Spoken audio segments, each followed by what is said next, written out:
Companhia Corcunhas dos Portos Reais do Estado de São Paulo e Tabajara, LTDA de outro. A partir de agora, nós estamos sendo gravados e temos a estenotipia.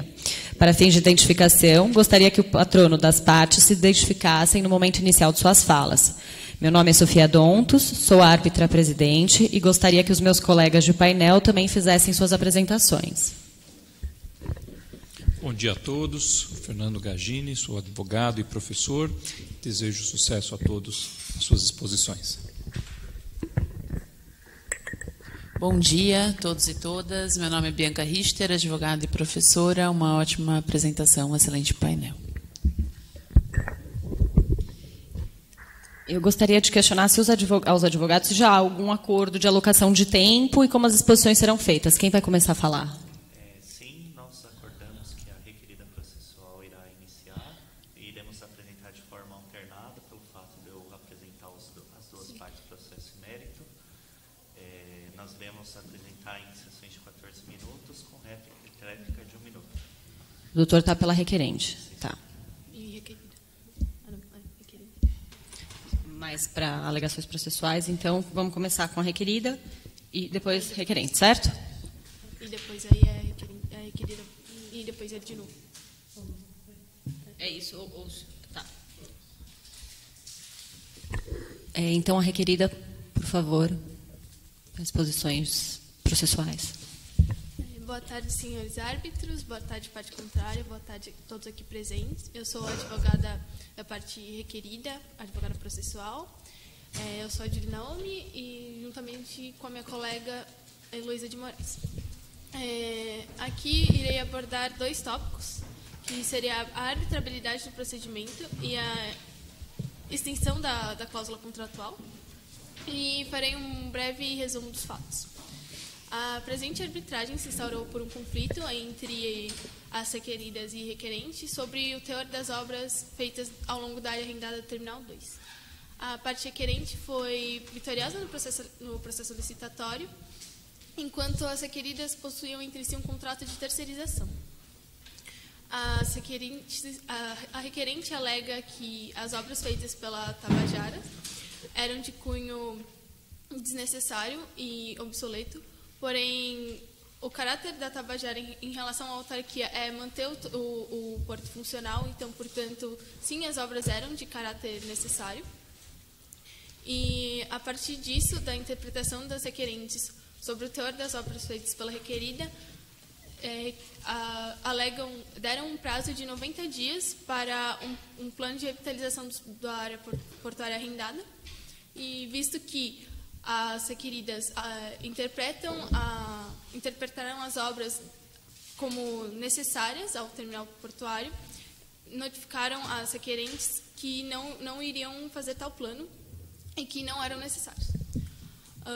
A partir disso, as requerentes entenderam iniciaram as obras à sua própria vontade e sendo de sua própria responsabilidade.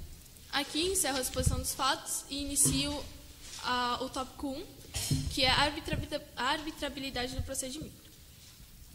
As requeridas alegam que não haverá arbitrabilidade, visto que se trata de matéria de direito indisponível, e tal direito indisponível se dá no interesse coletivo e não no objeto do contrato, visto que o Terminal 2 é parte central do porto e está intimamente ligado ao escoamento de mercadorias e ao abastecimento da população de Corcunhas. Visto isso, a sua atividade de caráter essencial para a população de Corcunhas. Então, não se enquadra como adequado o procedimento arbitral, segundo o artigo 1º da Lei de Arbitragem, que vai dizer que só irá dispor de arbitrabilidade quando o ente público for tratar da matéria de direito disponível. Há também um embate de princípios, que é o do sigilo e o da publicidade, visto que, quando se aceita a arbitragem, o ente público deve entrar no processo com o princípio da publicidade. Então, todos os seus atos, os laudos e as decisões dentro do processo arbitral serão de cunho público, enquanto isso pode ser um pouco prejudicial para a parte privada, visto que não há o sigilo das informações, o que pode acarretar em possíveis prejuízos econômicos para a própria empresa privada. Portanto, como há esse embate de princípios, talvez não se enquadra como adequado a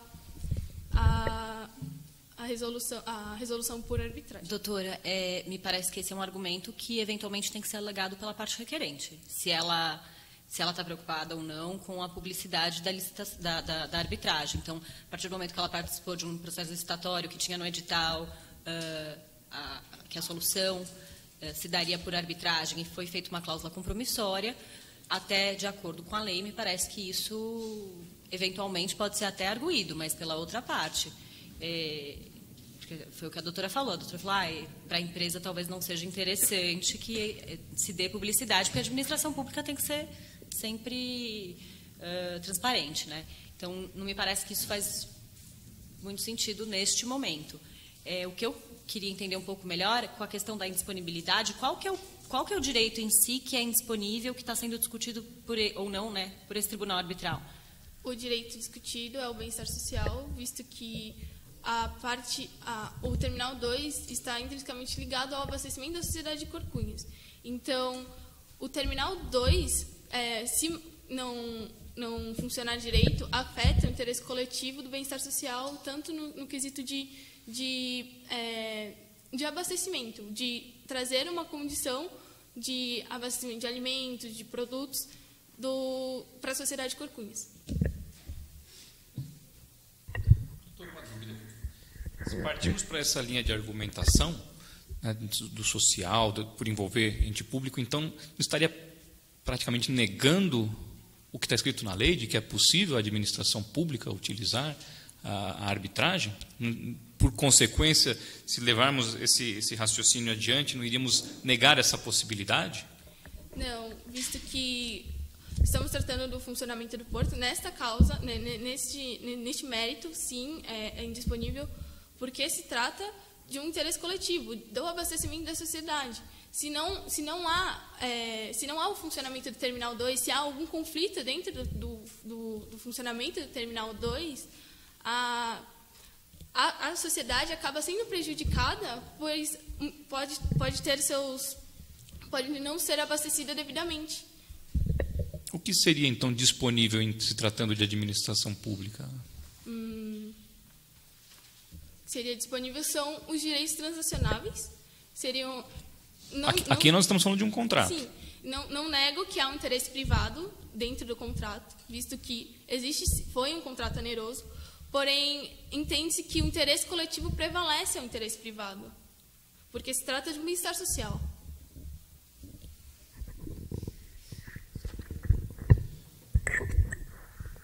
Doutora, só antes de eu perguntar, não entendi seu nome, por gentileza. Está escrito errado, é com M? Naomi. Naomi. Tá, só para eu anotar aqui. Então, uma pergunta na mesma linha dos meus colegas, doutora. Então, não seria arbitrável o presente conflito, porque o interesse é indisponível em razão de envolver o bem-estar social. Então, qualquer conflito poderia prejudicar o abastecimento da cidade, é isso? Mas, ao que me parece, o conflito já está instaurado. Se não resolvido via arbitragem, provavelmente ele será levado ao judiciário. Isso não prejudicaria da mesma forma o abastecimento do local? Visto que a lei, o artigo 1º da lei de arbitragem trata quando o ente público pode participar ou não da arbitragem, como se trata de um direito indisponível, a questão da inarbitrabilidade do procedimento é vista segundo perante a lei. Então, portanto, o mais adequado a se acessar a justiça, conforme o artigo 5º da Constituição Federal, inciso 35, seria o processo judicial. Doutora, como é que fica, diante dessa sua última fala, como é que fica a questão do princípio da competência na arbitragem? Portanto, o princípio da competência sobre competência, elencado ao painel arbitral, os próprios árbitros deveriam se elencar como incompetentes para julgar o mérito, visto que não é a causa abordada dentro da legislação. Esse é o entendimento da requerida. Isso. Correto. Obrigada. Prosseguindo, irei tratar agora da exclusão da cláusula contratual. Questiona-se a presença da cláusula de compromisso, visto que a Tabajara se coloca como ente no polo passivo da relação, sendo que não houve a prévia assinatura, a prévia anuência da Tabajara dentro do compromisso arbitral, e muito menos que ela era parte do arrendamento. Doutora, por gentileza, existe um compromisso arbitral nesse processo? A cláusula de compromisso. Cláusula de... A senhora falou compromisso arbitral, depois falou cláusula, daí falou cláusula de compromisso. Do que estamos tratando especificamente? Cláusula compromissória. Ok. Está claro para a senhora a diferença da cláusula compromissória para o compromisso arbitral? O compromisso é quando as partes assinam o termo. E a cláusula compromissória é as partes dizendo em quais momentos podem arbitrar e como a arbitragem será dada. Ok. Temos um compromisso arbitral aqui? Temos, porque teve a anuência do termo em relação nesse caso aqui, nós temos um compromisso arbitral? Não, uma cláusula compromissória. Ok. Compromisso não? Não. Só corrigindo que fez menção a um compromisso, me surpreendeu porque eu não visualizei esse documento. Okay. Peço perdão ao painel. Então, voltando ao elencado da exclusão da cláusula contratual, da extensão da cláusula contratual, questiona-se a presença da Tabajara no polo passivo, visto que ela não era parte signatária do compromisso e da cláusula compromissória, visto que não era parte também do contrato de arrendamento, pois o contrato de arrendamento foi meramente feito e assinado pela autarquia estadual e pela Atlântida Enterprises, o que obviamente a Tabajara não poderia fazer parte, visto que ela é um ente privado e o arrendamento se trata de uma área pública. E, portanto, a Tabajara não tinha competência para participar desse contrato. E, portanto, não há de se falar da adesão da cláusula contratual, da extensão da cláusula. Visto que o ordenamento também entende que só é permitido a participação só é permitida a cláusula de compromisso arbitral entre as partes signatárias. Não admite anuência tácita nem consenso tácito. A partir disso, entende Teresa Arruda Alvim que, apesar da grande parte da jurisprudência internacional aceitar a extensão da cláusula por consentimento tácito, a jurisprudência brasileira interpreta o artigo 4º da Lei de Arbitragem como uma exigência ao consentimento expresso. Portanto, como nesse painel nós só nos referimos à legislação nacional, não se cabe falar de extensão da cláusula contratual. Doutora, me parece que jurisprudência brasileira atualmente admite, em determinadas situações, que empresas não signatárias sejam atraídas, né, sofram os efeitos da cláusula compromissória. E eu gostaria de saber qual que é a posição da doutora em relação a esse entendimento jurisprudencial que se consolidou, salvo engano, no Superior Tribunal de Justiça. Eu creio, a requerida crê que, apesar de haver uma certa recepcionalidade a partir de agora da extensão da cláusula, o caso não recepciona e, claramente, o que deve se levar em consideração a jurisprudência anterior também, visto que os contratos aqui abordados não permitem essa recepcionalidade, visto que versam de matérias diferentes, a finalidade dos contratos de arrendamento e de terceirização não se conectam e que, portanto, com finalidades totalmente diferentes, uma em relação ao escoamento portuário e outra em relação à revitalização do porto, e que, portanto, a extensão da cláusula contratual nesses aspectos não deve ser recepcionada. E aqui irei elencar com a doutrina de Carlos Alberto Carmona sobre esse tema. Sendo imprescindível a presença na arbitragem de um terceiro que não firmou o compromisso arbitral ou que não celebrou o contrato em que se insere a cláusula compromissória, já se sabe que o processo arbitral não pode prosseguir, devendo ser providenciado o envolvimento do terceiro sob pena do árbitro ter que extinguir o processo arbitral sem julgar o mérito. Se a solução judicial do problema do litisconsórcio necessário pode ser providenciada de um modo ou de outro pelo juiz na arbitragem, o árbitro estará normalmente engessado. Se o terceiro cuja presença for necessária na arbitragem não for signatário do compromisso arbitral, nada e ninguém poderá obrigá-lo a participar do processo arbitral. É direito seu, do terceiro, resolver seus litígios perante a autoridade judiciária, de modo que será legítima sua resistência, se quiser rejeitar a via arbitral. Então, portanto, segundo doutrina, aqui peço licença para um aumento do tempo de discurso para 2 minutos. Tudo bem? 1 minuto, doutora. E aqui a Tabajara não se enquadra como parte do compromisso arbitral, então é de escolha dela se quer ou não aderir. E as requeridas, a Tabajara entende que não quer participar do processo e que pede a sua retirada do procedimento. Encerro meu discurso e reitero os pedidos feitos no memorial da requerida. Muito obrigada. Obrigada, doutora. Agora, nós teremos, então, as exposições processuais pelo advogado da requerente, por 14 minutos. Bom dia, senhores árbitros. Bom dia, colegas presentes. Meu nome é Caio Macedo, estou aqui representando a parte requerente, Atlântida. Estou na companhia da minha colega Caroline, que veio apenas dar um suporte, pois eu irei fazer a apresentação tanto do processo quanto do mérito. Apenas para confirmar qual é o seu equipe? Equipe número 2. Isso, Caio Macedo.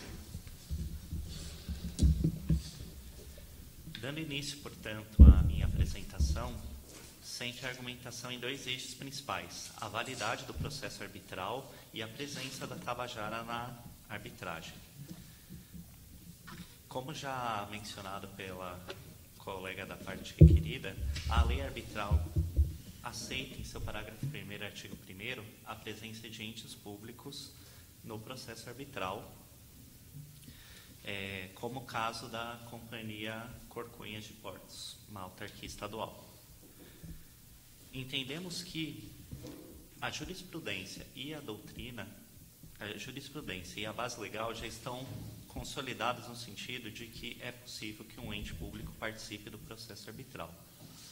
Apesar da argumentação no sentido de que o bem em jogo seria o interesse coletivo, o bem-estar da sociedade, relembramos que o pedido da requerente é de indenização no valor de R$100 milhões, sendo um pedido de natureza pecuniária, de natureza patrimonial, portanto, sim, possível de ser arbitrado.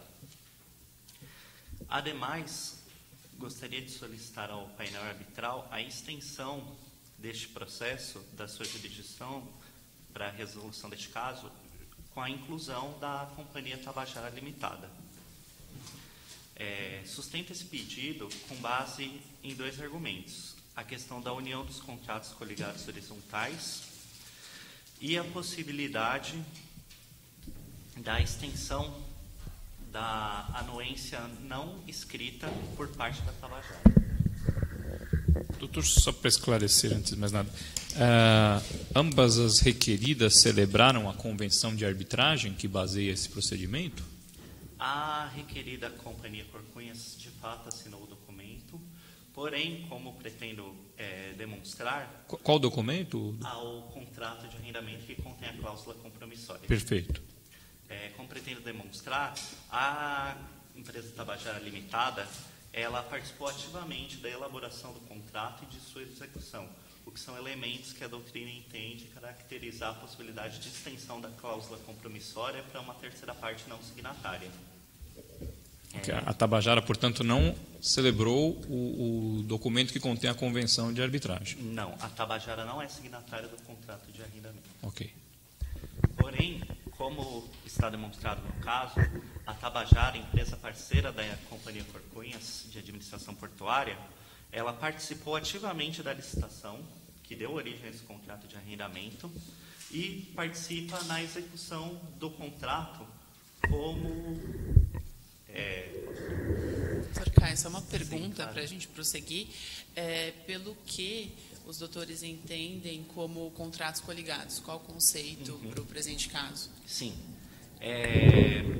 Nós nos apoiamos pela doutrina do professor Cláudio Luiz Bueno de Godoy, que diz que contratos coligados, que na coligação de contratos é uma finalidade econômica comum às partes, que faz os ajustes entre si subordinados. Os negócios coligados perseguem o mesmo fim econômico e se complementam na prossecução desse objetivo comum. No caso prático que estamos agora analisando, a companhia Tabajara Limitada, ela tem o mesmo objetivo comum que a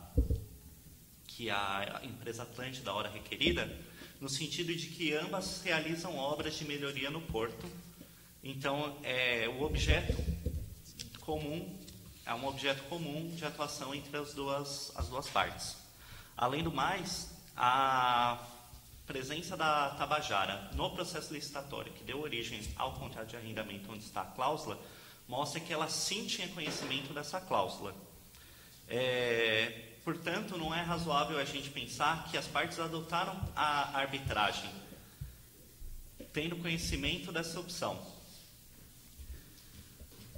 Perdão, um segundo, por favor.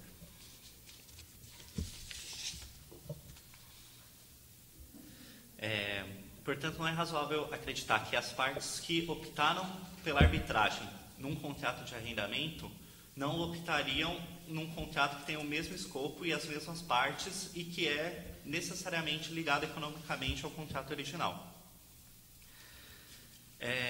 Inclusive, gostaríamos só de reforçar essa posição antes de passarmos para o próximo ponto, com uma observação de que o artigo 107 do Código Civil coloca que a declaração de vontade ela só necessita ser escrita se a lei exigir dessa forma.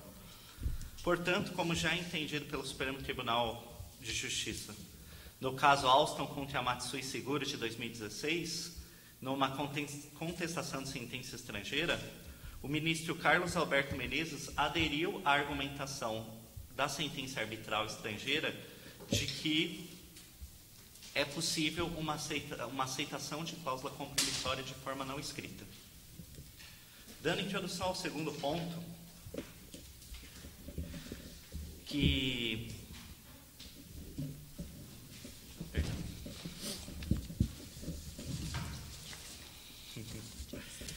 Perdão, estou um pouco nervoso.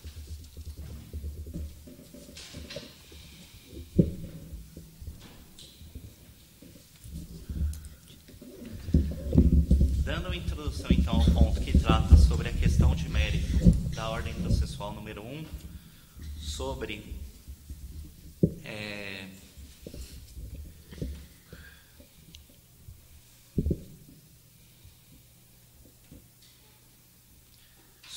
a jurisdição derivada da escolha da Câmara, gostaria de salientar que a escolha da Câmara, como feita na cláusula compromissória, não ofende ao princípio elencado pela lei de licitação de que a Câmara deveria ter sido escolhida por processo licitatório. Faço uso deste argumento com base no previsto na referida Lei 8666, em seu artigo 25, inciso 2, que elenca situações em que não é necessário ao processo licitatório na escolha da Câmara Arbitral, devido a ser um serviço técnico de notória especialização. Reforço, assim, o pedido de que o tribunal entenda sua jurisdição a este caso concreto, pela já referida possibilidade da autarquia ser sim parte da licitação, ser sim parte do processo arbitral e pela inclusão da Tabajara Limitada por ter sim sido parte coligada do contrato, tendo noção do contrato, das cláusulas que ele previa e por ter sua atuação econômica necessariamente vinculada a esse contrato. Eu gostaria de estar à disposição caso o painel tenha alguma dúvida sobre os meus argumentos. Obrigada, doutor. Eu, na realidade, eu tenho. Em algum momento da fala, o senhor fez menção ao artigo 107 do Código Civil, pelo qual a lei prevê que a declaração de vontade ela só deve ser expressa quando a lei assim o determinar. E aí, fazendo um paralelo com o que foi dito pela doutora Naomi anteriormente, ela fez referência ao artigo 4º da lei de arbitragem, foi o 4º, se eu não me engano, e ela insiste que há necessidade de ter a concordância expressa com a cláusula compromissória. Então, eu gostaria de entender qual que é a relevância desse artigo 107 nesse momento para a alegação que o senhor está tentando fazer. Certo. O artigo 4º e a lei de arbitragem, ela entende que o compromisso arbitral, a cláusula arbitral, eles precisam ser documentos escritos. Porém, não estabelece que a anuência, esse compromisso, tenha que ser escrita. Ela não afirma isso textualmente. Portanto, eu me apoio do artigo 107, que trata justamente da possibilidade da anuência verbal em casos em que a lei não exija anuência escrita, justamente para reforçar a posição doutrinária que diz que a finalidade em comum e o fato da parte ter conhecimento e ter participado da elaboração e da execução do contrato reforçam seu conhecimento e, portanto, a possibilidade deste painel arbitral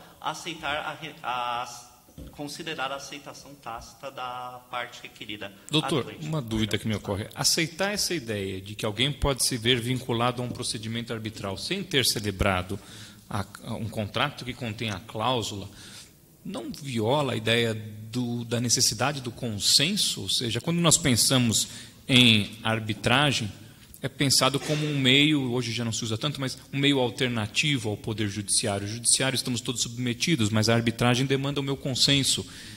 A partir do momento em que não há a celebração espontânea de um documento, não se estaria violando essa ideia de que precisa do consenso? Para garantir a efetividade da arbitragem como um meio de controvérsia alternativo ao Judiciário, a doutrina e hoje já a jurisprudência, como no caso da decisão que eu citei, acreditam que há a necessidade da extensão a partes não signatárias, pois o consenso pode ser demonstrado de outras formas que não a assinatura do contrato. O que eu tento trazer no caso concreto é que este consentimento e esse conhecimento do contrato são dados pelo fato da empresa Atlântida ter participado da elaboração do edital em que foi feita a licitação e por ter o objeto em comum. Então, é um caso de contratos coligados horizontais, por não serem subjugados um ao outro, e é necessário, dada a realidade econômica em que os dois contratos se executam. Como conciliar isso com o texto? O senhor tem a lei de arbitragem? Na íntegra aqui eu não tenho. Obrigado. Do parágrafo 1º do artigo 4º, não lhe parece contraditório? Um segundo, gentileza. Já. Obrigado. A cláusula compromissória deve ser estipulada por escrito, podendo estar incerta no próprio contrato ou em documento apartado que a ele se refira. De fato, como diz textualmente, a cláusula compromissória está inserida no contrato por escrito. Porém, como diz o artigo 7º, o artigo 107 do Código Civil, não há previsão na lei de arbitragem de como o consentimento a esta cláusula deve ser dado. A lei de arbitragem não trata desse tema. Eu entendo que possa parecer um esforço lógico um pouco exagerado, porém, neste contexto em que são vários elementos que se somam para corroborar essa posição de que a aceitação, mesmo que não escrita, deve ser considerada, torna esse argumento subsidiário bastante relevante. Porque, de fato, o parágrafo 1º diz que a cláusula tem que estar por escrita, porém não dá esse mesmo tratamento ao longo da lei para o consentimento à cláusula. Obrigado. O senhor encerrou? Sim, Agradeço a atenção de todos. Estou disponível para maiores questões. O tribunal agradece a exposição do doutor. Agora nós teremos 1 minuto para a réplica.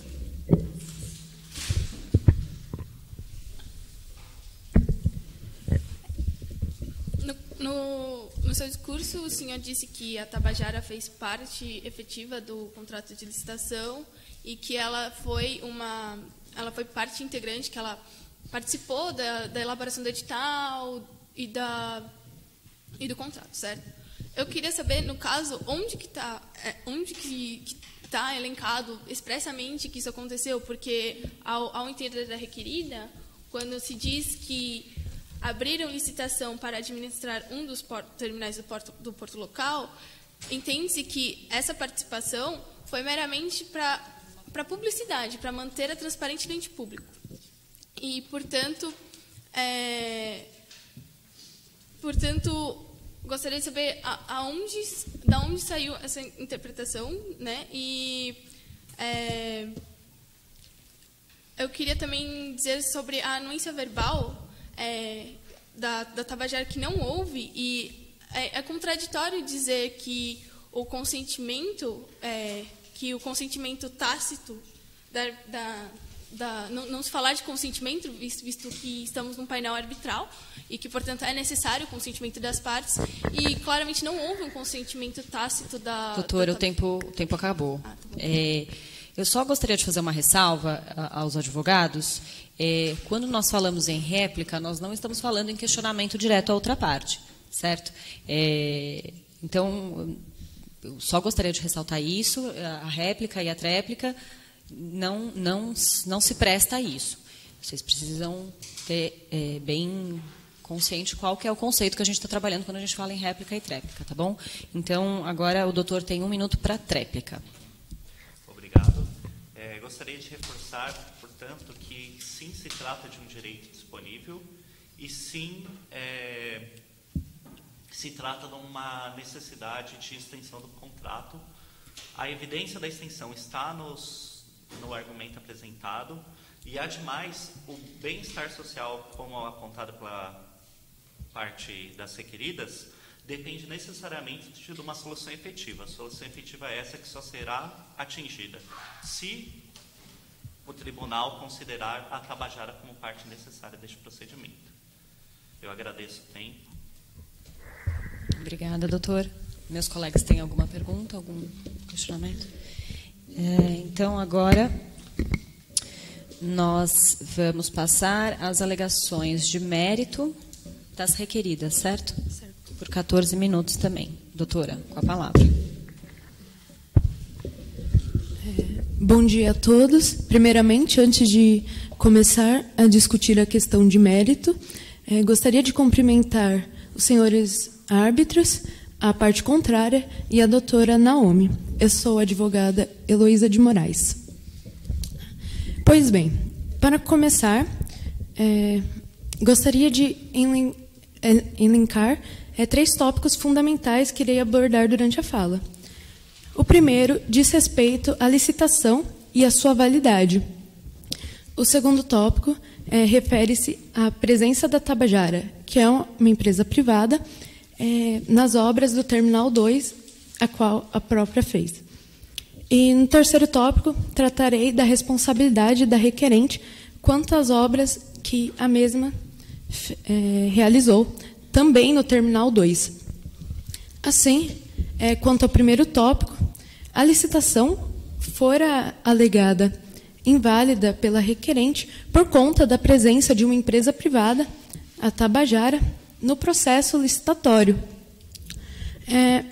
Todavia, segundo a Lei 8.666, de 93, em seu artigo 1º, parágrafo único, diz que entidades controladas indiretamente pela autarquia estadual estão submetidas a tal lei. Tal lei que versa sobre as normas gerais de licitação e controle, contratos administrativos. Perdão. Além disso, em seu artigo 3º da mesma lei, diz que a licitação deve ser processada e julgada em estrito cumprimento do princípio da publicidade. Ou seja, a Companhia Corcunhas dos Portos Reais tem o dever de ser transparente quanto ao processo licitatório, quanto à participação e à relação da Tabajara, de modo que a requerente não pode alegar desconhecimento da presença da Tabajara nessa questão. Doutora, não me parece que isso foi alegado pela parte requerente. Me parece que a única coisa que foi dita foi... Não poderia alegar, nesse caso. Não, na verdade, me parece que a argumentação é no sentido de dizer que não há como a empresa Tabajara desconhecer o conteúdo da cláusula compromissória. Não me parece que alguém, pelo menos por hora, eu, pelo menos, não ouvi esse questionamento sobre a validade da participação no procedimento de licitação. Entendo. A senhora jurada, no caso, se a requerente for alegar isso em sua defesa, na questão de mérito, ela não faria sentido ela alegar desconhecimento, pois a mesma assinou o processo licitatório. E, obedecendo o artigo 3º, a autarquia estadual tem o dever de ser transparente quanto às relações que havia e a presença da Tabajara em questão. Além disso, no artigo 9º, também da mesma lei, diz quem não poderá participar da licitação, no caso. E a condição da Tabajara como empresa privada não a proíbe de participar do processo licitatório. Portanto, não há como falar de invalidade da licitação nesse caso. Passando ao segundo ponto. Doutora, só uma pergunta. A Tabajara participou efetivamente da licitação em que a requerente sagrou-se como vencedora? A Tabajara, empresa privada, é signatária na licitação. Porém, nos outros contratos que foram ditos pela requerente, a autarquia estadual tem autonomia. Essa informação está expressa no caso? A informação fora discutida quanto à ordem processual, no caso. Claro, está no ponto, na verdade, ponto processual. Ponto processual 2, terceiro parágrafo. O fato da Tabajara, segundo o caso prático, ter participado do processo de licitação não significa que ela celebrou o contrato de arrendamento junto a Corcunhas, sendo que a legitimidade para participar dessa relação contratual é única e exclusiva da autarquia, no caso. Obrigado.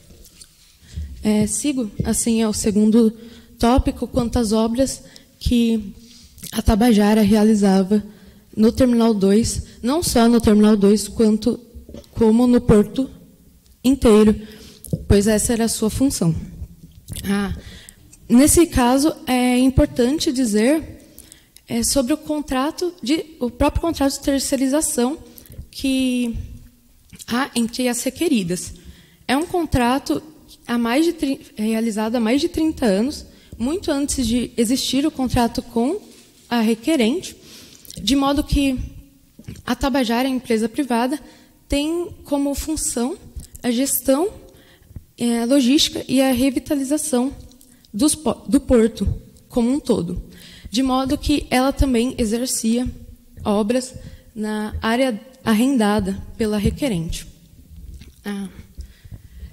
Assim, além de a requerente poderia alegar que essas obras são desnecessárias e obsoletas, se alegasse, porém, o contrato entre a Tabajara e a Companhia Corcunhas dos Portos Reais diz que a responsabilidade, o contrato foi feito à parte da requerente, no caso, e tem condição eram obras necessárias, adequadas e que versam sobre a melhoria do porto. De modo que Se a requerente poderia alegar que foram desnecessárias, não faria sentido, pois a autarquia estadual e a requerida têm como interesse o funcionamento do porto. Tem como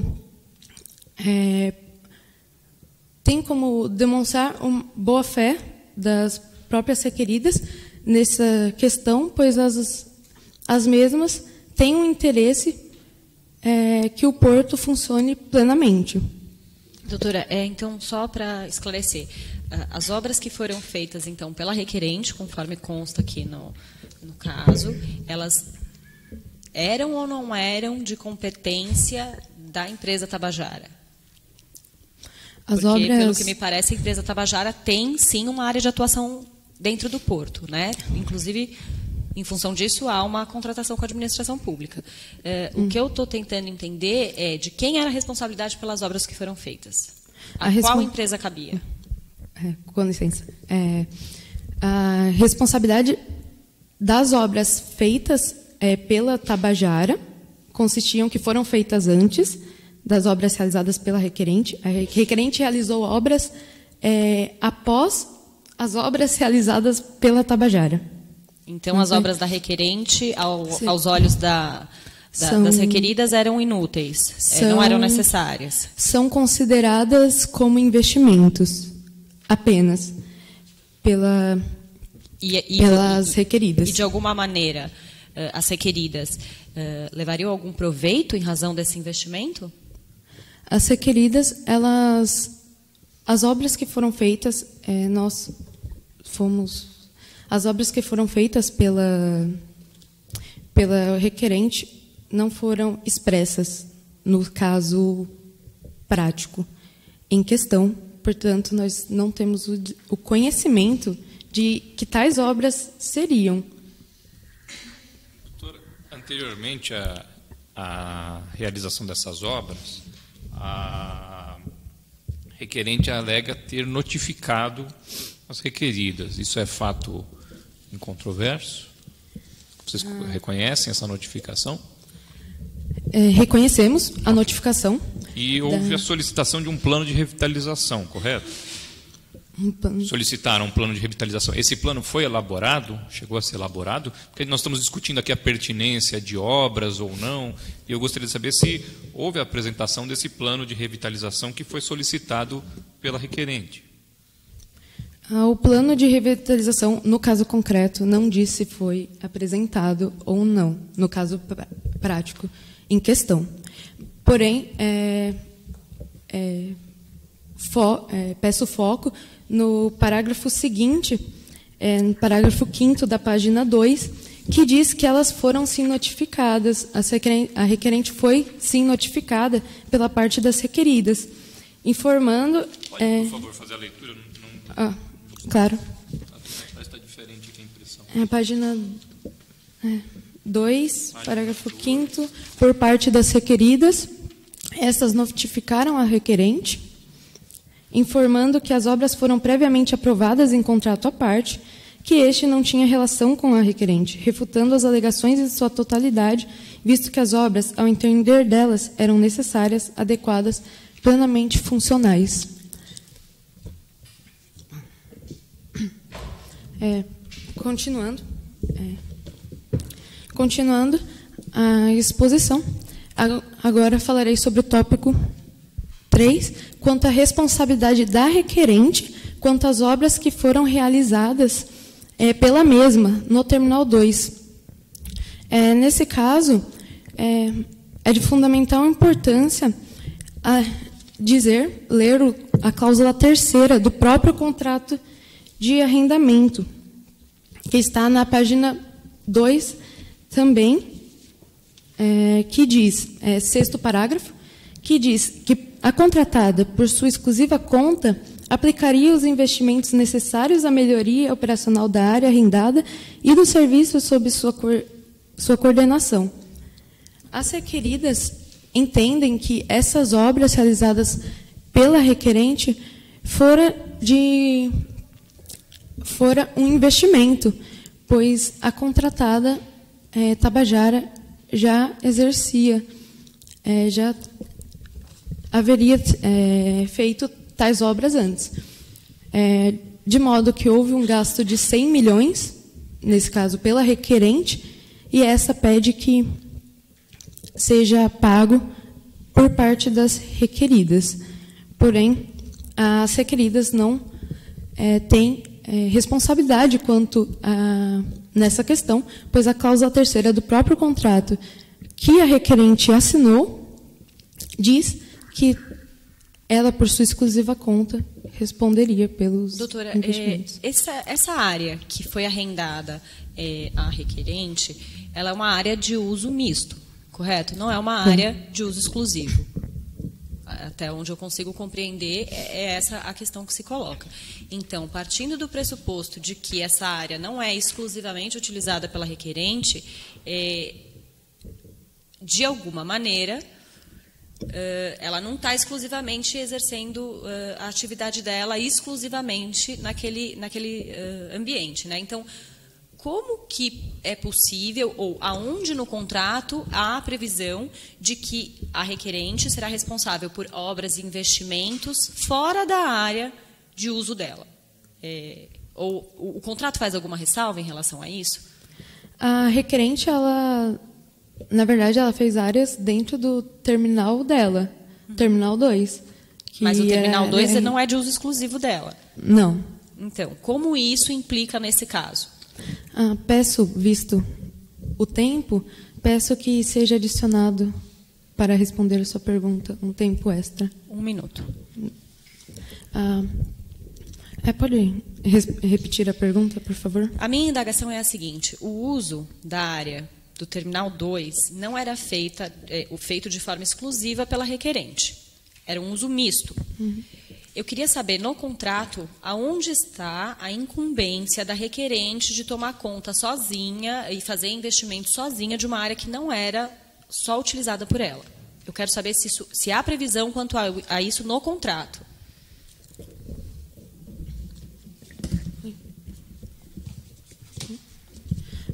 O contrato diz que a cláusula terceira mesmo, que acabei de ler, diz que a contratada, por sua exclusiva conta, aplicaria os investimentos necessários na área arrendada. Ou seja, a área arrendada é o Terminal 2, a qual ela realizou as obras, de 100 milhões. Obrigada. Diante do exposto, reitero os pedidos que estão presentes no memorial das requeridas e assim termino minha fala. Obrigada, senhores árbitros. Obrigada, doutora. Meus colegas têm alguma pergunta? Então, agora... O número da equipe. Equipe 1.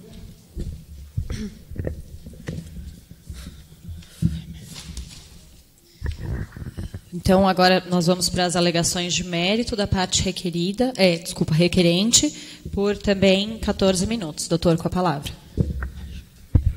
Dando continuidade à apresentação, gostaria de ressaltar os pedidos da requerente, a indenização no valor de 100 milhões pela realização de obras no terminal em questão e a repactuação por onerosidade excessiva do contrato, conforme irei demonstrar a sequência. Nós entendemos que está correto o que é colocado pelas requeridas no que tange ao artigo 3º sobre a responsabilidade da requerente em realizar obras no terminal que foi arrendado por ela. Obras estas que são necessárias e indispensáveis à operação do terminal. É muito comum nesse tipo de contrato de arrendamento, como por semelhança o contrato de arrendamento livre dos terminais T34 e T35, que a empresa vencedora do edital de licitação visite o local, analise as necessidades, elabore o seu plano metodológico estratégico, que foi o que aconteceu no caso prático, por raciocínio lógico, dado a real efetivação do contrato de arrendamento. Portanto, não queremos nos eximir de nenhuma forma de realizar obras no terminal. Isso é parte das nossas incumbências. Porém, a necessidade da indenização não deriva da necessidade de execução de obras. Ele deriva da razão pela qual essas obras foram necessárias. De fato, o objetivo da parceria público-privada, da concessão ao ente privado do terminal público, é justamente que esse arque com parte dessas necessárias obras. No caso, porém, as obras especificamente que estão sendo questionadas e que nós solicitamos o reembolso, não advêm da necessidade estrutural do terminal. Muito pelo contrário, elas advêm do dano causado pelas obras realizadas pela Tabajara Limitada. Tais obras são de ineficácia e obsolescência, desproporcionais ao que se espera de uma empresa que está há 30 anos operando portos na região. Sendo assim, Doutor, uma pergunta. O doutor afirma que as obras feitas pela Tabajara, certo, são obsoletas, trouxeram prejuízo para as operações, etc. Antes da instauração do presente procedimento arbitral, houve a tentativa de produção antecipada de alguma prova pericial ou algum laudo técnico foi produzido? Há informação no caso sobre isso? Conforme consta da ordem processual, as informações técnicas disponíveis foram retiradas do caso em questão. Por uma questão didática, se optou por não usar as perícias técnicas, que sem dúvida resolveriam essa questão de outra forma. Por favor, esclareça uma coisa. Nós estamos falando de obras aqui, de um montante muito substancial, quer dizer, 100 milhões de reais. Essas obras têm previsão contratual? Não, essas obras não têm previsão contratual, pois as obras previstas no contrato são apenas as de melhoria do espaço. Ok. Houve uma notificação a respeito dessas obras para a outra parte, ok? Sim. Houve alguma concordância? Não houve resposta satisfatória, não foi enviado nenhum tipo de justificativa pela qual essas obras realizadas pelas Tabajaras estão sendo feitas, nenhum cronograma de obras, não foi nos enviado nada. Então foi uma decisão unilateral da requerente, pela qual ela aceitou fazer uma obra de 100 milhões de reais e agora se busca, não sei, que ela entendeu unilateralmente necessárias, quer dizer, sem a concordância da outra parte, e agora busca um reembolso de um montante muito alto. Não está claro para mim o seguinte: qual que é o fundamento disso? Para pedir esse reembolso? A decisão para a realização das obras, sem dúvida, foi unilateral, mas além de unilateral, ela foi de um imperativo da realidade. Seria impossível a continuidade dos serviços de um terminal de tamanha relevância, como já citada pelas requeridas, da qual dependia o bem-estar público daquela região e, óbvio, da qual dependia a operação econômica do nosso contrato. Não haveria essa continuidade sem essas obras. Portanto, de fato, nós tivemos que unilateralmente tomar essa decisão, porém não antes de contatar a parte contrária, para que fosse tomada uma decisão conjunta, elaborado um plano de obras conjunto, pelo qual não tivemos nenhuma resposta, pelo qual não fomos retornados. Sendo assim, é imprescindível... Doutor, é só uma dúvida. Caso essas obras não tivessem sido efetivamente concretizadas, haveria a paralisação dos serviços da requerente por completo? Por serem obras necessárias, não poderemos compreender a execução, a plena operacionalização de um terminal portuário de tamanha monta sem a ocorrência de obras necessárias. Não eram obras voluptuosas, não eram obras dispensáveis, eram obras realmente essenciais. Portanto, dou seguimento ao meu segundo ponto, que é a repactuação por onerosidade excessiva. Esse ponto se desdobra em dois eixos. Primeiro, um eixo subsidiário ao pedido principal da indenização pelos 100 milhões, e segundo, pela justificativa própria desta repactuação. Em primeiro lugar, é impossível para nós, para a Atlântida como requerente, manter os termos do contrato dado a grande diferença no dispêndio de investimentos caso o tribunal não acate o nosso pedido inicial de indenização das obras. Nós, justamente pela importância do terminal e pela continuidade da administração do serviço público, não gostaríamos que o contrato fosse interrompido para que haja uma nova licitação e que isso possa prejudicar de forma nenhuma o bem-estar público e a nossa operação comercial. Portanto, necessitamos de novos termos contratuais para a remuneração do contrato de arrendamento, caso haja, de fato, a não aceitação do pedido de indenização pelas obras. Ademais, essa repactuação por onerosidade excessiva se dá por uma variação do custo do contrato, também gerado pelas requeridas, mais especificamente pelas interrupções de serviço ocasionadas pelas obras da Tabajara. O decreto 2.271 de 97, em seu artigo 5º, é um decreto que trata especificamente da repactuação de contratos com a administração pública. Ele cita, dentre outros, a variação do custo do contrato como fator ensejador da repactuação por onerosidade excessiva. No caso, a receita gerada pela empresa arrendatária, no caso Atlântida, depende do bom funcionamento e pleno funcionamento do porto e do Terminal 2 especificamente. A movimentação de containers, a operação do terminal era constantemente interrompida pelas obras da Tabajara, da qual a parte requerente não tinha como se programar, pois, apesar de ter sido solicitado, não nos foi apresentado pelas requeridas o plano de obras da Tabajara vinculado ao contrato Tabajara Companhia Portuária por Portos. Sendo assim, essas constantes interrupções afetaram as receitas previstas no tempo do edital, alterando com isso a capacidade de receitas da requerente em alcançar sua efetividade econômica de forma a fazer a remuneração do contrato conforme estipulado. E, ademais, reforça esse pedido de repactuação em vista do novo decreto 64.356 do Governo do Estado, que, em seu artigo 9º, coloca que mesmo os pagamentos de indenização realizados por autarquias serão pagos via anotação em precatórios, o que forçaria ainda mais a necessidade de repactuação, mesmo se este tribunal arbitral considerar como válido o nosso pedido de reembolso dos 100 milhões de reais em obras.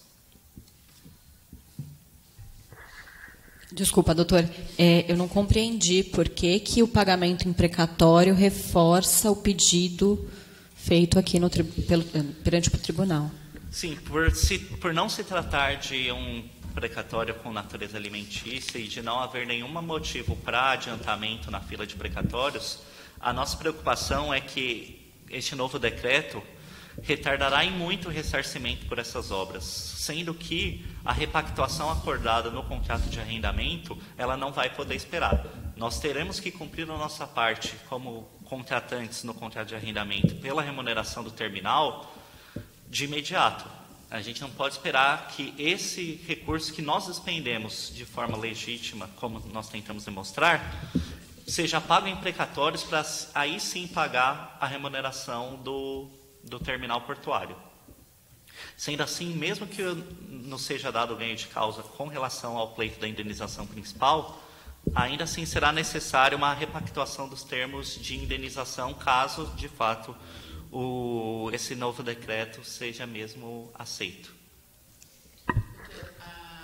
A alteração da forma de pagamento pelo poder público é motivo suficiente para repactuação de contratos administrativos? Desculpa, eu não perdi a questão. A alteração da forma de pagamento pelo poder público é motivo suficiente para revisão e repactuação de contratos administrativos? Esse argumento não geraria uma inundação de demandas nesse sentido?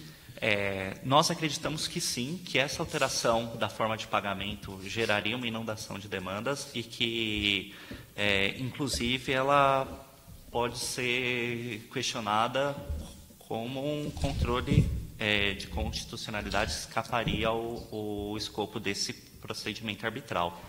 Porém, sem dúvida, considerando que os procedimentos arbitrais até o presente decreto não eram pagos por precatórios, eram pagos de forma direta pela autarquia,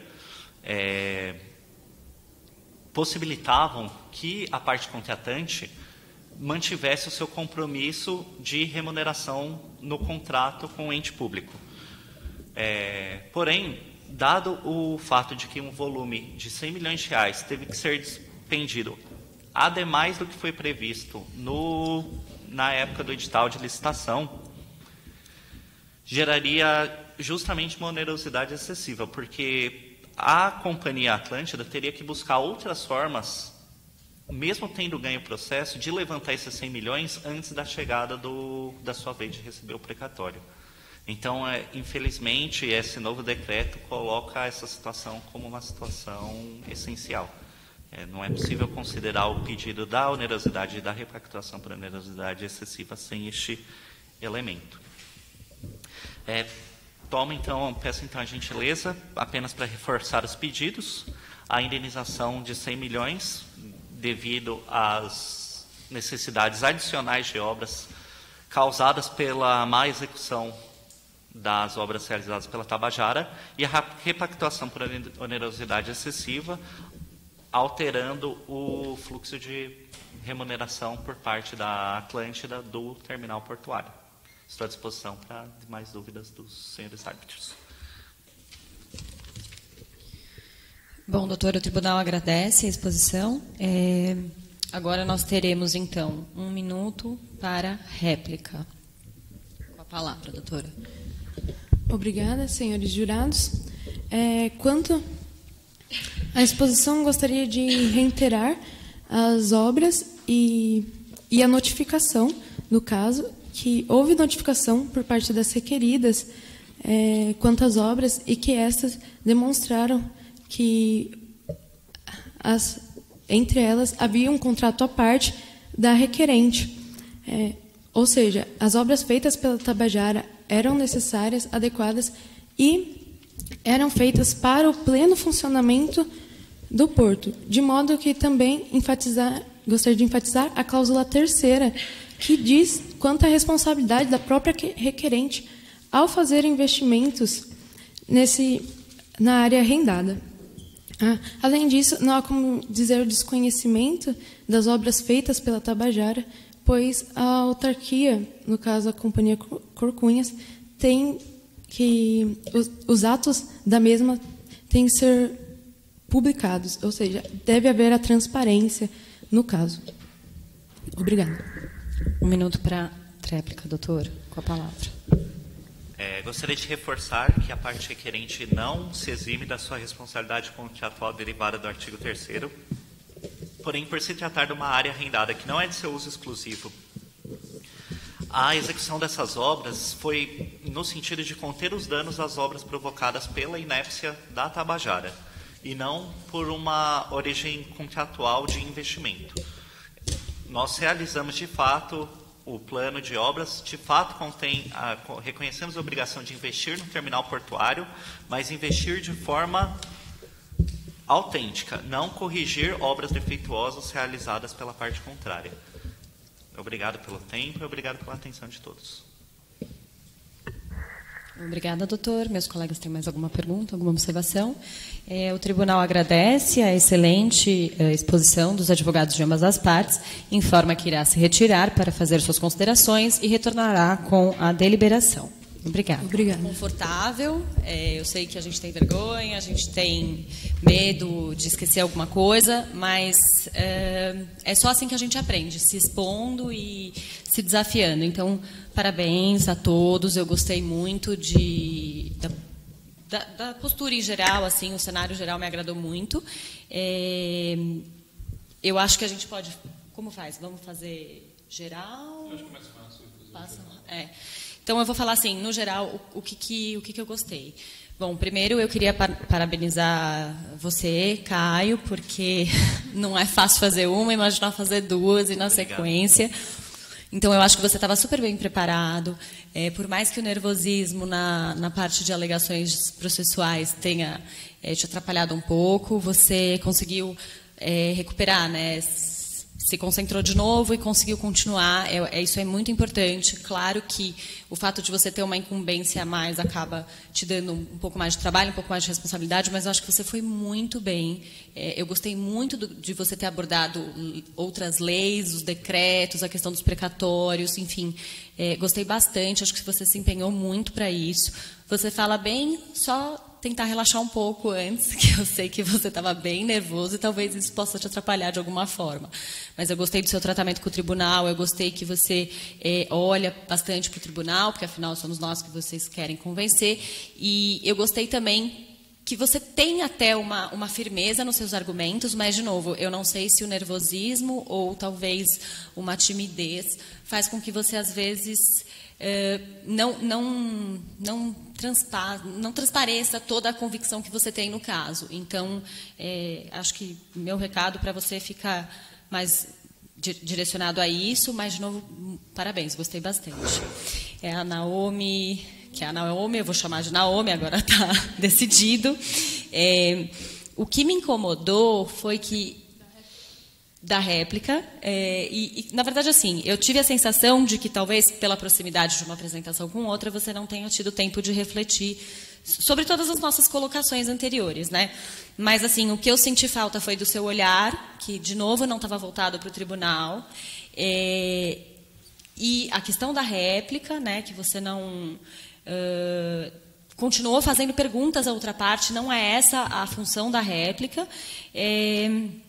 E eu acho que, assim, num modo geral, você conseguiu, talvez menos nervosa dessa vez, expor um pouco melhor as suas colocações e etc. Mas esses 2 pontos realmente me chamaram a atenção, porque a gente já tinha conversado lá no outro e eu estava esperando que você... Não, imagina, não é para você se desculpar, mas é só para te dar um toque, para vocês sempre lembrarem disso. Vocês têm que fazer contato visual com o tribunal, não com outra parte. E também senti falta da sua apresentação. Você não fez a sua apresentação. Bom dia, tribunal, eu sou a Naomi, eu represento a requerida, essa é minha colega não sei o quê, eu vou falar sobre não sei o que lá. Tão rápido, Soou muito introvertido. Tanto é que a gente ficou muito surpreso aqui no meio com a questão do nome. Por isso que levantamos a questão que a gente viu o crachá. Chamou a atenção, assim, nós assistimos 2 vezes a sua apresentação e só na metade da exposição aqui é que a gente conseguiu. E estava a dúvida, era Naomi é sobrenome, é nome, ficou uma... Quando você falou nome, eu fiquei tentando anotar, não consegui tirar o nome de baixo que você falou. Eu acho que isso é bem importante, assim, até para vocês começar a se soltar um pouco mais, sabe? Se você falar com convicção, com abertura, olhando para o tribunal, você vai ver que você vai conseguir ganhar já uma confiança logo no início. Se você já falar rápido e aí você já não teve tempo para processar o resto, talvez isso te atrapalhe um pouco. Então, use o seu tempo da forma como você deve usar, né? Você tem tempo para isso, é só organizar bem as ideias que dá certo. A Heloísa, você chamou a gente de jurados 2 ou 3 vezes. Normalmente, os alunos chamam de excelência, porque fazem o link com o judiciário, né? E os árbitros já odeiam. Imagina chamar de jurado. Toma muito cuidado com isso. A gente não está no concurso de beleza, a gente não está no tribunal criminal, né? Então, assim, árbitros, senhores árbitros, sempre lembrar muito disso. Eu acho que você melhorou no contato visual. Você olhou muito bem para a gente agora, você fez a apresentação. Então, o que me incomodou agora bastante foi só essa questão dos jurados. Mas essas eram as minhas considerações, gente. Parabéns de novo. Bom, também eu assino embaixo das observações já feitas pela presidente, pela Sofia. Agora, quanto ao Caio, parabéns, né? Você assumiu uma incumbência bem grande. Tempo pegou na parte processual, você deixou sobrar muito tempo, não sei se em razão do nervosismo, enfim, mas eu fiquei até com a impressão que a sua área originalmente seria o direito material. Depois me falaram que era o direito processual, mas acho que foi essa questão envolvendo a substituição. Só reforçando isso que ela falou, seus argumentos foram ótimos, você me convenceu com a questão do precatório, que eu não estava convencida quando você trouxe o argumento, então parabéns pela pesquisa e pela exposição.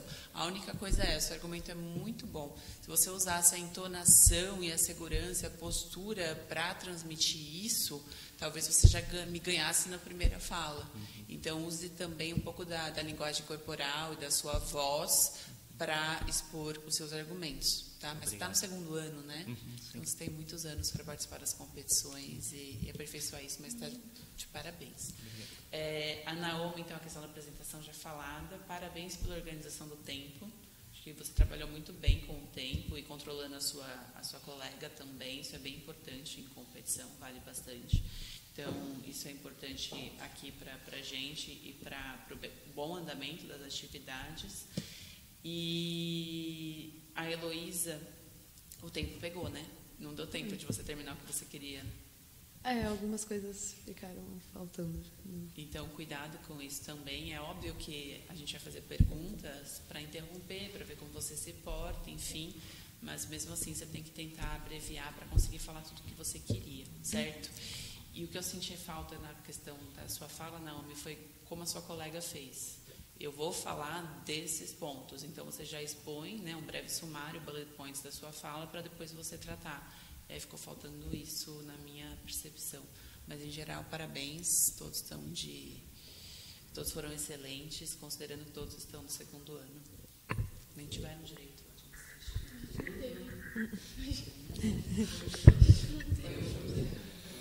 E eu começo por aí também, né, parabenizando nesse sentido, né, todos de segundo ano, quer dizer, tenho a impressão que nos outros anos estava um pouquinho mais mesclado, né, alunos de terceiro, quarto com segundo, e aqui a gente está um pessoal mais novo, quer dizer, aumenta a dificuldade porque está começando aí a lidar com o assunto. Então, parabéns a vocês, fora o cansaço, né, vocês estão aí vindo de 2 rodadas em sequência, há um desgaste natural.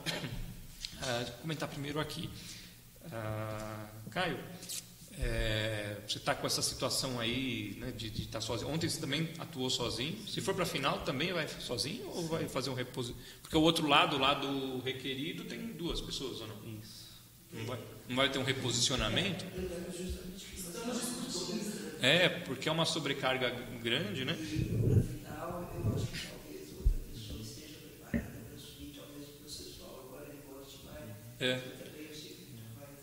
Foi muito curioso.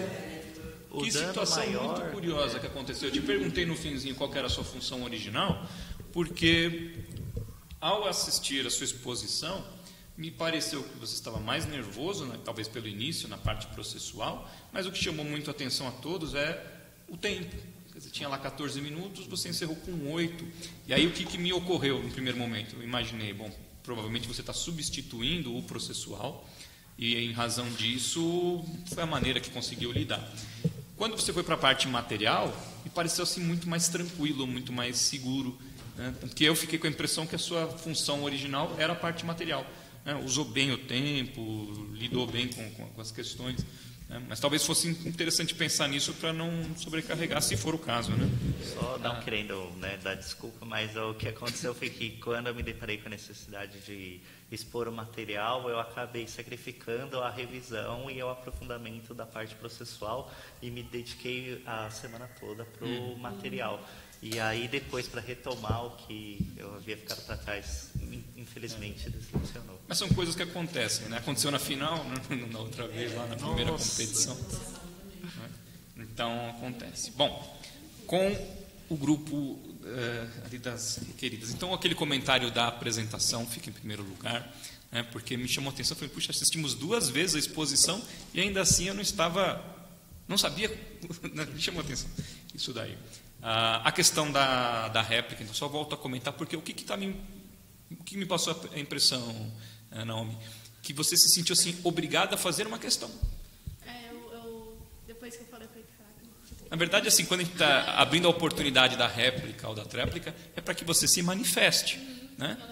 E não que você está obrigada, porque a impressão é essa, você tem a réplica e você começou a ficar, soou-se um pouco tenso, como se estivesse obrigado a fazer uma pergunta para ele. Até nós comentamos no feedback anterior que isso tinha acontecido na outra rodada, né? De repente as partes começaram ali a debater entre elas, esqueceram a existência do tribunal aqui, né? E na verdade não é isso, é essa oportunidade, sim, vou me manifestar, seja para reiterar alguma coisa ou para discordar, apontar algum erro, o que foi corrigido já na segunda vez, na vez da Heloísa, né?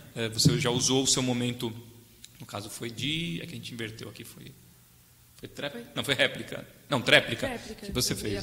Você já usou nesse sentido. Então, assim, não se sinta nessa, estou obrigado a fazer uma pergunta, porque não é essa a função. Tá? Agora, a principal observação que eu tenho a fazer aqui para vocês é o seguinte. Vocês quase criaram uma armadilha para vocês grande, na parte arbitral.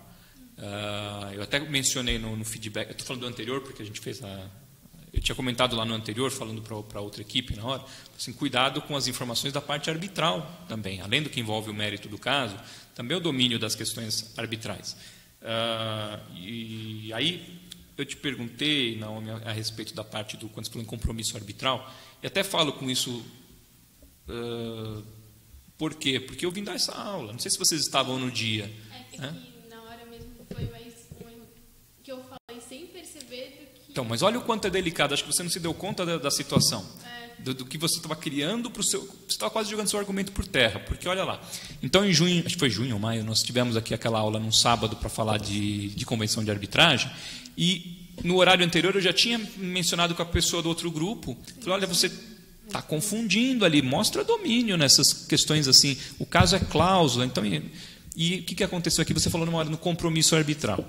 Aí eu te questionei, mas nós temos um compromisso arbitral? Pode até ter uma certa confusão, porque esse caso aqui é baseado no caso Libra, que sim é baseado num compromisso arbitral. Eu lembro até que no dia da aula lá a gente expôs, o caso Libra é interessante, por quê? Porque tinha uma série de processos judiciais, então não tinha nada a ver com a arbitragem, e houve uma desistência da parte judicial e transportou tudo para o universo arbitral. E aí compromisso, porque já existe o litígio, o que não é o nosso caso. Tá? Aí, por que eu falei que é delicado? Olha lá a história, então. Cláusula antes, compromisso depois. Aí você falou, então, as partes assinaram compromisso arbitral, eu te chamei a atenção, falei, pera lá, tem compromisso arbitral aqui? Você falou, não. Você falou, mas na cláusula de compromisso, porque o compromisso... Aí você me falou assim, o compromisso é o termo. Eu falei, pera lá. Porque o termo de arbitragem não é o compromisso arbitral. E há um cuidado muito de dizer, o termo de arbitragem é um mero... Acho que foi até entregue um texto, é legal ler ele da Selma Lemes, que ela fala isso, é um instrumento que organiza o processo, ele não é o compromisso, ele não é convenção. E por que isso é tão importante? Se você me afirmar, você estava falando sobre a extensão da cláusula. Se você me afirmar que tem um compromisso arbitral e que as partes assinaram, o que me importa aquele contrato lá atrás? Não importa mais. Porque se elas assinou o compromisso arbitral, está vinculada pelo compromisso. Então dizer, não, mas a cláusula não vincula. Não me importa mais cláusula. Se você está me afirmando que tem um compromisso assinado por todo mundo, acabou.